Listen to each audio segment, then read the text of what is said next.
Lalong kinain ng konsensya itong si Lailani nang nasaksihan ang hindi magandang pakikitungo ng totoong anak ni Divina na ipinalit sa tunay na anak ni Charlene, na kung gaano kasama at kamaldita itong si Divina ay manang-mana itong si Libby, at iyon ang nasaksihan ni Lailani na naging parte siya sa kasalanang ginawa ni Divina na nanahimik si Lailani nang ipinagpalit ni Divina ang anak nila Charlene. Ayon kay Mamo ay panahon na siguro itama ni Lailani ang kasalanang nagawa sa taong iyon, na ang tinutukoy ni Lailani ay walang iba kundi si Charlene, para maayos na ni Lailani ang bigat sa dibdib na dinadala. Sinunod nga ni Lailani ang payo ni Mamo, kaya pag-uwi ay tinawagan si Charlene na may importanteng sasabihin siya umano at sana mapatawad siya.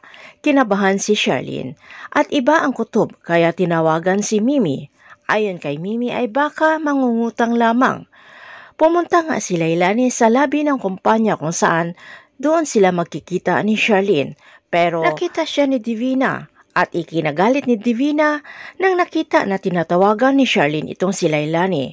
Doon na naghinala si Divina na makipagkita si Lailani at balak sasabihin ang sekreto nila. Kaya gumawa ng paraan itong si Divina na hindi magkita sila Lailani at Charlene, at agad tinawagan ni Divina itong si Jenny para puntahan sila sa kumpanya. At sinabi ni Lailani doon sa kay Divina na hindi niya na kayang dalhin ang kanilang sekreto. Pero ayon kay Divina, bagong laya lamang itong si Lailani at kailangan niyang magbagong buhay, na oras sasabihin ito ang sekreto nila ni Divina ay babalik ito sa kulungan, na ang kanilang ginawa kasalanan ay walang kapatawaran. At para lalong tumahimik itong si Lailani ay bibigyan ni Divina ito ng maraming pera at ilalayo sa lugar kung saan hindi sila pwedeng magkita na ni Charlene.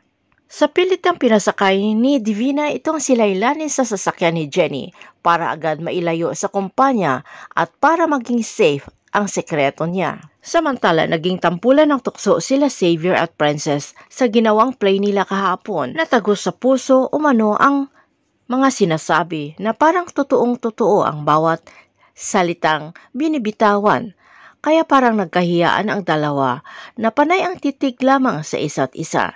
Dumating ang ninong ni Princess at sinabi sa kanyang grupo na maging mapagmatyag at maging alerto na may namumuno ng gulo sa loob ng kulungan. Sinabi ni Xavier na kailangan nilang sasabihin ito kay Princess. Hindi pa nasabi ni Xavier at malapitan si Princess ay sumiklab ang gulo at nagkaroon ng riot sa loob ng kulungan. Dumating ang mga kapulisan para patigilin ang gulo, pero ginawang hostage ni Jack itong si Princess. Makakaligtas kaya ang prinsesa ng City Jail? Abangan na lang natin ang susunod na episode dito sa Prinsesa ng City Jail.